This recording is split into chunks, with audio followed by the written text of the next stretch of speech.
Ya,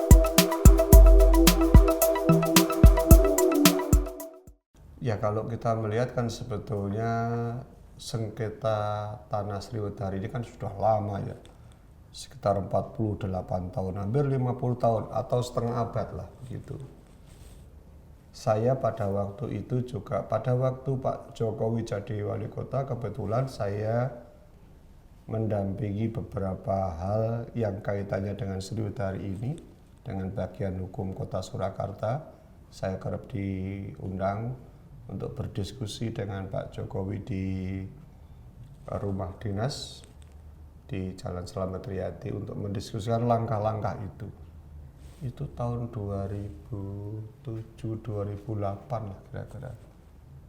Termasuk di dalamnya adalah mengantisipasi bagaimana hasil atau putusan pengadilan terhadap tanah yang ada di Sriwedari. Saya akan mengembalikan saja bahwa sebetulnya secara teori hukum itu hadir itu ada 3 hal. Hukum hadir itu untuk kepastian, itu level 1. Yang kedua, hukum hadir atau tujuan hukum itu untuk keadilan. Yang ketiga adalah hukum hadir atau tujuan hukum itu adalah untuk kemakmuran masyarakat. Nah, 3 ini, baik kepastian, keadilan, atau untuk kemasyarakatan, untuk kepentingan dan kebahagiaan masyarakat ini sering-sering memang tidak pernah gaduh, tidak pernah bisa menjadi satu. Yang paling mudah dan paling dekat diterapkan itu hukum itu untuk kepastian.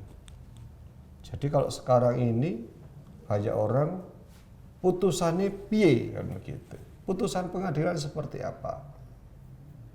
Sepanjang kepastian itu didorong terus-menerus, maka aspek keadilannya akan semakin kurang. Tapi kalau semakin didorong keadilannya, maka aspek kepastiannya yang makin kurang.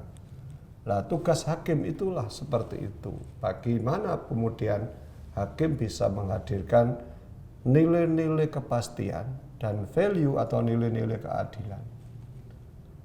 Ya, kalau memang dilihat dari sisi sejarahnya yang sudah 50 tahun, bagi saya itu hal yang wajar sebagai orang hukum. Kasus yang berkaitan dengan tanah itu sering memakan waktu yang lama, yang panjang, yang mahal, dan dampak dari kasus-kasus tanah ini maka tidak pernah ada tegur sapa yang baik. Jadi misalnya warisan saja. Warisan itu kalau sudah sengketa warisan, yang bersengketa walaupun itu seibu kandung, itu tidak pernah kemudian bersapa dengan baik. Semua mengatakan saya yang paling benar.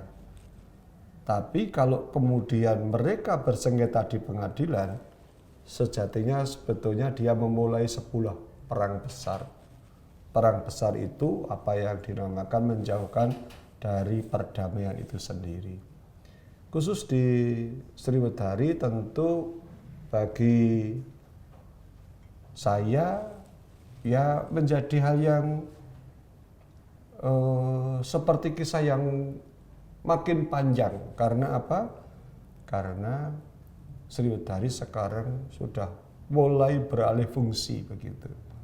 Yang awalnya itu untuk taman, untuk ini, tapi sekarang dengan adanya pembangunan masjid yang menelan lebih dari 160 miliar menjadi masalah yang agak serius itu.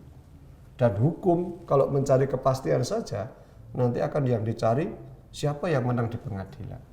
Tapi tentu tidak hanya sekedar itu, tapi dampak-dampak dari putusan ini yang tentu nanti akan berbeda dengan yang diharapkan oleh hukum itu sendiri. Baik, tadi sempat disinggung sama Prof tentang sudah dibangun masjid di sana. Ya. Lalu ketika nanti Pemkot kalah, apakah itu harus dirobohkan kalau menurut Prof? Ya kalau mau hitam putih ya seperti itu, tapi putusan kan hukum kan tidak bicara soal itu. Kemudian proses merobohkan dan sebagainya itu kan harus ada perintah. Kalau hanya sekedar misalnya saja sekarang dirobohkan, dieksekusi, tentu tidak.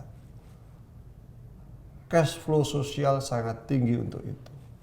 Satu, dilihat dari sisi sosiologis, dilihat dari sisi religi, dilihat dari sisi kepastian, karena biasanya memang masih ada upaya-upaya yang bisa dilakukan. Tapi kalau saya lebih mendorong supaya pihak-pihak duduk bersama untuk memecahkan masalah ini. Jauh lebih penting daripada hanya sekedar aku menang robohkan kayak kalah nang lumos kok ini. Tentu akan menjadi catatan yang tidak baik, karena menyelesaikan masalah dengan hanya sekedar secara tekstual saja, tidak hanya dalam kontekstual, itu risikonya sangat berat. Saya berharap bahwa upaya-upaya perdamaian itu dilakukan dan diupayakan agar apa? Ketenangan semua pihak. Kalau bahasa kita ini sering-sering ya lebih baik kita mengalah tetapi untuk kemasyarakatan lebih baik daripada menang tetapi kehancuran akan lebih besar. Terima kasih sudah nonton.